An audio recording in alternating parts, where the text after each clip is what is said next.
ए भौजी। का हो देवर जी? अरे वो हम तारा से बात कही। बोला ना। हमार शादी कराना दो। कैसे हो? अपना छोटकी बहिनिया से। अरे बाप रे बाप, शादी करवा? हाँ। अब ही तू शादी करे लायक नहीं खूब बड़ा। काहे हो?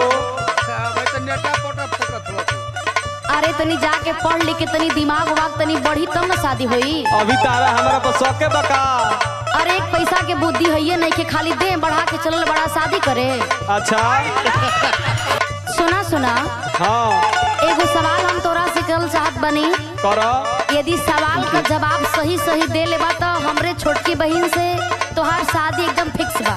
बहुत बढ़िया, करो सवाल। सुना। सुनावा। कहाँ खुशी खुशी खुशी रोज रोज करेलन।